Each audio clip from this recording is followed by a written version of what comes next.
ಮಂಗಳೂರು ಮಿರಸುದ್ದಿ ಸಂಚಯಕ್ಕೆ ಸ್ವಾಗತ. ನಾನು ನಿವೇದಿತಾ. ಸಾಮಾಜಿಕ ಜಾಲತಾಣದಲ್ಲಿ ಪರಿಚಯವಾದ ಯುವಕನನ್ನು ಹುಡುಕಿಕೊಂಡು MBBS ವಿದ್ಯಾರ್ಥಿನಿಯೊಬ್ಬಳು ಮಂಗಳೂರಿಗೆ ಆಗಮಿಸಿದ ಘಟನೆ ನಡೆದಿದೆ. ರಾಜಸ್ಥಾನ ಮೂಲದ ಪ್ರಸ್ತುತ ಚೆನ್ನೈನಲ್ಲಿ MBBS ವಿದ್ಯಾರ್ಥಿ ದ್ವಿತೀಯ ವರ್ಷ ಓದುತ್ತಿರುವ ವಿದ್ಯಾರ್ಥಿನಿ ರೇಷು ಎಂಬಾಕೆ ಓಡಿ ಬಂದ ವಿದ್ಯಾರ್ಥಿನಿ. ಇನ್ಸ್ಟಾಗ್ರಾಮ್ನಲ್ಲಿ ಪರಿಚಯವಾದ ಯುವಕನ ಹುಡುಕಿಕೊಂಡು ಚೆನ್ನೈನಿಂದ ರೇಷು ಸುರತ್ಕಲ್ಗೆ ತಲುಪಿದ್ದಾಳೆ. ಆದರೆ ಇಲ್ಲಿಗೆ ಬರುವಾಗ ಬ್ಯಾಗ್, ಮೊಬೈಲ್ ಕಳವಾದ. ಇದರಿಂದ ಆಕೆಯ ದಿಕ್ಕು ತೋಚದಂತಾಗಿ ಸುರತ್ಕಲ್ನ ಕಾಂತೇರಿ ದೇವಸ್ಥಾನದ ಬಳಿ ನಿಂತು ತನ್ನಲ್ಲಿದ್ದ ಚಿನ್ನ ಮಾರಾಟ ಮಾಡಲು ಯೋಚಿಸಿ ಅಂಗಡಿ ಬಳಿ ಸ್ಥಳೀಯರಲ್ಲಿ ವಿಚಾರಿಸಿದ್ದಾಳೆ. ಯುವತಿಯ ಬಗ್ಗೆ ಸಂಶಯ ಮೂಡಿದಾಗ ಸ್ಥಳೀಯರು ಆಕೆಯನ್ನು ಸುರತ್ಕಲ್ ಪೊಲೀಸ್ ಠಾಣೆಗೆ ಕರೆದುಕೊಂಡು ಸುರಕ್ಷಿತವಾಗಿ ಪೊಲೀಸರಿಗೆ ಹಸ್ತಾಂತರಿಸಲು ನೆರವಾದರು. ಬಾಲಿವುಡ್ನ ರೆಬಲ್ ನಟಿ ಕಂಗನಾ ರಾಣಾವತ್ ಕೊನೆಗೂ ಕಾಂತಾರ ಸಿನಿಮಾ ನೋಡಿ ಅದರ ಬಗ್ಗೆ ತಮ್ಮ ಅನಿಸಿಕೆಗಳನ್ನು ತಿಳಿಸಿದ್ದಾರೆ. ಕಾಂತಾರ ಚಿತ್ರವನ್ನು ಕುಟುಂಬ ಸಮೇತ ನೋಡಿ ಬಂದಿದ್ದಾರೆ ಕಂಗನಾ. ಸಿನಿಮಾ ಯಾವ ರೀತಿ ಅನುಭವ ನೀಡಿತು ಎಂಬ ಬಗ್ಗೆ ವಿಡಿಯೋವನ್ನು ಕೂಡ ಮಾಡಿದ್ದಾರೆ. ನಾನು ಕುಟುಂಬವರ ಜೊತೆ ಕಾಂತಾರ ನೋಡಿ ಬಂದೆ. ಸಿನಿಮಾ ನೋಡಿದ ಬಳಿಕ ಈಗಲೂ ನಾನು ಶೇಕ್ ಆಗುತ್ತಿದ್ದೇನೆ. ಎಂತಹ ಸ್ಫೋಟಕ ಅನುಭವ.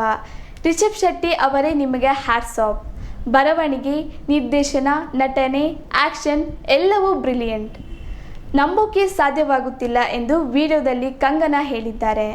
ಸಾಂಪ್ರದಾಯಿಕ, ಜಾನಪದ ವಿಚಾರ, ಸ್ಥಳೀಯ ಸಮಸ್ಯೆಗಳನ್ನು ಸಿನಿಮಾದಲ್ಲಿ ಹದವಾಗಿ ಬೆರೆಸಲಾಗಿದೆ. ಎಂಥ ಸುಂದರ ಛಾಯಾಗ್ರಾಹಕ. ಸಿನಿಮಾ ಎಂದರೆ ಇದು. ಒಂದು ವಾರಗಳ ಕಾಲ ಈ ಹ್ಯಾಂಗೋವರ್ನಿಂದ ಹೊರಬರಲು ಸಾಧ್ಯವಿಲ್ಲ ಎಂದು ಕಂಗನಾ ಹೇಳಿದ್ದಾರೆ. ನನ್ನ ಸಾವಿಗೆ ನಾನೇ ಕಾರಣ ಎಂದು ಬರೆದಿಟ್ಟು ವ್ಯಕ್ತಿಯೊಬ್ಬರು ನಾಪತ್ತೆಯಾಗಿರುವ ಘಟನೆ ಮಲ್ಪೆಯಲ್ಲಿ ನಡೆದಿದೆ. ನೇಜಾರು ನಿಡಂಬಳಿ ನಿವಾಸಿ ಪ್ರವೀಣ್ ಬೆಳ್ಚಡೆ ಕಾಣೆಯಾದ ವ್ಯಕ್ತಿ.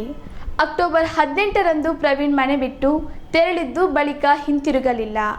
6 ವರ್ಷಗಳ ಹಿಂದೆ ಪ್ರವೀಣ್ ಅವರು ಸಂಧ್ಯಾ ಎಂಬ ಯುವತಿಯನ್ನು ಮದುವೆಯಾಗಿದ್ದು ದಂಪತಿ ನಡುವೆ ಕೌಟುಂಬಿಕ ಮನಸ್ತಾಪವಿದ್ದು ಅವರ ಪತ್ನಿ ಮತ್ತು ಮಗು ತಾಯಿಯ ಮನೆಯಲ್ಲಿ ವಾಸವಾಗಿದ್ದಾರೆ. ಪ್ರವೀಣ್ ಮನೆಗೆ ಬೀಗ ಹಾಕಿ ಕೀಯನ್ನು ಹೊರಗೆ ಇಟ್ಟಿದ್ದು ಸಂಬಂಧಿಕರು ಮನೆ ತೆರೆದು ನೋಡಿದಾಗ ನಾಪತ್ತೆಯಾದ ಪ್ರವೀಣ್ ತನ್ನ ಸಾವಿಗೆ ನಾನೇ ಕಾರಣ ಎಂದ ಬರೆದಿಟ್ಟು ಪತ್ರದಲ್ಲಿತ್ತು. ಪ್ರವೀಣ್ 5.6 ಅಡಿ ಎತ್ತರ ಮತ್ತು ಗೋಧಿ ಮೈಬಣ್ಣ ಹೊಂದಿದ್ದಾರೆ. ಪ್ರವೀಣ್ ಬಗ್ಗೆ ಮಾಹಿತಿ ದೊರಕಿದ್ದಲ್ಲಿ ಸಾರ್ವಜನಿಕರು ಮಲ್ಪೆ ಪೊಲೀಸ್ ಠಾಣೆಯಲ್ಲಿ ಸಂಪರ್ಕಿಸಲು ಕೋರಲಾಗಿದೆ. ಅಪ್ರಾಪ್ತ ಬಾಲಕಿ ಲೈಂಗಿಕ ಕಿರುಕುಳ ನೀಡಿ ಆತ್ಮಹತ್ಯೆಗೆ ಪ್ರೇರಣೆ ನೀಡಿದ್ದ ಆರೋಪಿ ಪೊಲೀಸ್ ಕಾನ್ಸ್ಟೇಬಲ್ಗೆ ಹೆಚ್ಚುವರಿ ಜಿಲ್ಲಾ ಮತ್ತು ಸತ್ರ ನ್ಯಾಯಾಲಯ ಜೀವಾವಧಿ ಶಿಕ್ಷೆ ವಿಧಿಸಿ ಮಹತ್ವದ ತೀರ್ಪು ನೀಡಿದೆ. ದಕ್ಷಿಣ ಕನ್ನಡ ಜಿಲ್ಲಾ ಸಶಸ್ತ್ರ ಮೀಸಲು ಪಡೆಯಲ್ಲಿ ಪೊಲೀಸ್ ಕಾನ್ಸ್ಟೇಬಲ್ ಆಗಿದ್ದ ಬಜ್ಪೆ ಸಿದ್ಧಾರ್ಥ ನಗರ ನಿವಾಸಿ ಪ್ರವೀಣ್ ಸಲ್ಯಾನ್ ಶಿಕ್ಷೆಗೊಳಗಾದ ಆರೋಪಿಯಾಗಿದ್ದಾನೆ. ಅಪ್ರಾಪ್ತೆ 2015ರಲ್ಲಿ ಫೇಸ್ಬುಕ್ ಮೂಲಕ ಪರಿಚಯಿಸಿಕೊಂಡಿದ್ದ ಪ್ರವೀಣ್ ಬಳಿಕ ಪ್ರೀತಿಸುವುದಾಗಿ ಹೇಳಿಕೊಂಡು ನಿರಂತರವಾಗಿ ಮೊಬೈಲ್ ಫೋನ್ ಮತ್ತು ಸಾಮಾಜಿಕ ಜಾಲತಾಣದ ಮೂಲಕ ಸಂಪರ್ಕಿಸುತ್ತಲೇ ಅಶ್ಲೀಲ ಸಂಭಾಷಣೆ ನಡೆಸುತ್ತಾ ಎನ್ನಲಾಗಿದೆ. ಬಾಲಕಿಯ ಮುಗ್ಧತೆಯನ್ನು ದಾಳವಾಗಿಸಿಕೊಂಡ ಆರೋಪಿಯು ಬಾಲಕಿಯ ಬಳಿ 1 ಲಕ್ಷ ರೂಪಾಯಿ ಹಣ ಮತ್ತು ಚಿನ್ನ ನೀಡಬೇಕು ಎಂದು ಬೇಡಿಕೆ ಇರಿಸಿದ್ದ ಎಂದು ಆರೋಪಿಸಲಾಗಿತ್ತು. ಇದರಿಂದ ನೊಂದ ಬಾಲಕಿಯು ತನ್ನ ಮನೆಯ ಬೆಡ್ರೂಮ್ನಲ್ಲಿ ಆತ್ಮಹತ್ಯೆ ಮಾಡಿಕೊಂಡಿದ್ದಳು. ಪ್ರಕರಣ ಬಯಲಿಗೆ ಬರುತ್ತಿದ್ದಂತೆ ಆರೋಪಿಯನ್ನು ಪೊಲೀಸ್ ಇಲಾಖೆಯಿಂದ ಅಮಾನತು ಮಾಡಲಾಗಿತ್ತು. ಮಂಗಳೂರಿನ ಸುರತ್ಕಲ್ ಟೋಲ್ಗೇಟ್ ವಿವಾದ ಸದ್ಯ ಮುಗಿಯುವ ಸಾಧ್ಯತೆ ಇಲ್ಲ. ಮೊನ್ನೆ ಟೋಲ್ಗೇಟ್ ಕಿತ್ತೆಸೆಯಲು ಯತ್ನಿಸಿದ್ದ ಹೋರಾಟಗಾರರ ಮೇಲೆ FIR ದಾಖಲಾಗಿದೆ. ಮತ್ತೊಂದು ಸುತ್ತಿನ ಹೋರಾಟಕ್ಕೆ ಇದು ಕಾರಣವಾಗಿದೆ. ಸುರತ್ಕಲ್ ಅಕ್ರಮ ಟೋಲ್ಗೇಟ್ ಎಂದು ಆರೋಪಿಸಿ ಸಮಾನ ಮನಸ್ಕ ಸಂಘಟನೆಗಳು ಅಕ್ಟೋಬರ್ 18ರಂದು ಮಂಗಳೂರಿನ ಸುರತ್ಕಲ್ ಟೋಲ್ಗೇಟ್ ಬಳಿ ಸೇರಿ ಪ್ರತಿಭಟನೆ ನಡೆಸಿದ್ದರು.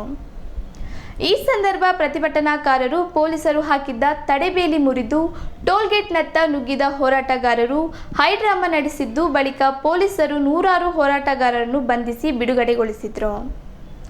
ಆದರೆ ಇದೀಗ ಟೋಲ್ಗೇಟ್ನ ಗುತ್ತಿಗೆದಾರ ಹಾಗೂ ಹೆದ್ದಾರಿ ಪ್ರಾಧಿಕಾರ ಅಧಿಕಾರಿ ನೀಡಿದ ದೂರಿನಂತೆ ಹೋರಾಟಗಾರರ ಮೇಲೆ 2 FIR ದಾಖಲಾಗಿದೆ.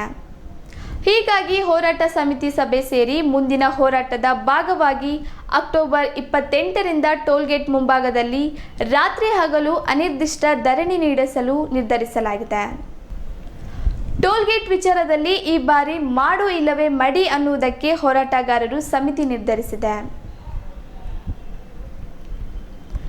ಬಂಟ್ವಾಳದ ಬರಿಮಾರು ಗ್ರಾಮದ ಗಾಣದ ಪಾಲು ನಿವಾಸಿ ಮಹಿಳೆಯೊಬ್ಬರು 3 ಮಕ್ಕಳಿಗೆ ಜನ್ಮ ನೀಡಿದ್ದಾರೆ.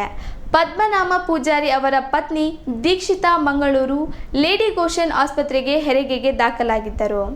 ಹೆರಿಗೆ ತಜ್ಞೆ ಡಾಕ್ಟರ್ ವಿನಿತಾ ಶೆಟ್ಟಿ ಅವರು ಬುಧವಾರ ಶಸ್ತ್ರಚಿಕಿತ್ಸೆ ನಡೆಸಿ 3 ಮಕ್ಕಳನ್ನು ಹೆರಿಗೆ ಮಾಡಿಸಿದ್ದು, 1 ಗಂಡು ಮಗು 2 ಹೆಣ್ಣು ಮಗು ಹುಟ್ಟಿದ್ದು, ಮಕ್ಕಳು ತಾಯಿಯೊಂದಿಗೆ ತುರ್ತು ನಿಗಾ ಘಟಕದಲ್ಲಿ ಆರೋಗ್ಯವಾಗಿದ್ದಾರೆ ಎಂದು ಆಸ್ಪತ್ರೆಯ ಮೂಲಗಳು ತಿಳಿಸಿದೆ. 2 ಕಾರು ಹಾಗೂ ಬಸ್ಗಳ ನಡುವೆ ಭೀಕರ ರಸ್ತೆ ಅಪಘಾತ ಸಂಭವಿಸಿ ಓರ್ವ ಸಾವನ್ನಪ್ಪಿರುವ ಘಟನೆ ಬಂಟ್ವಾಳ ಪುರಸಭಾ ವ್ಯಾಪ್ತಿಯ ಮಣಿಹಳ್ಳ ಎಂಬ ಪ್ರದೇಶದಲ್ಲಿ ನಡೆದಿದೆ. ಕಾರಿನಲ್ಲಿದ್ದ ವಿಟ್ಲ ಮೆಸ್ಕಾಂ ಇಲಾಖೆಯ ಇಂಜಿನಿಯರ್ ಪ್ರವೀಣ್ ಜೋಶಿ ಅವರು ಅಪಘಾತದಲ್ಲಿ ಸಾವನ್ನಪ್ಪಿದ್ದಾರೆ. ಈ ಘಟನೆಯಲ್ಲಿ 4 ಗಾಯಗೊಂಡಿದ್ದು ಆಸ್ಪತ್ರೆಗೆ ದಾಖಲಿಸಲಾಗಿದೆ.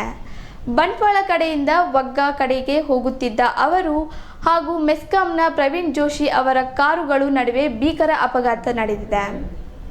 ಬಳಿಕ ಹಿಂಬದಿಯಿಂದ ಬಂದ ಬಸ್ ಕಾರುಗಳಿಗೆ ಡಿಕ್ಕಿ ಹೊಡೆದಿದೆ.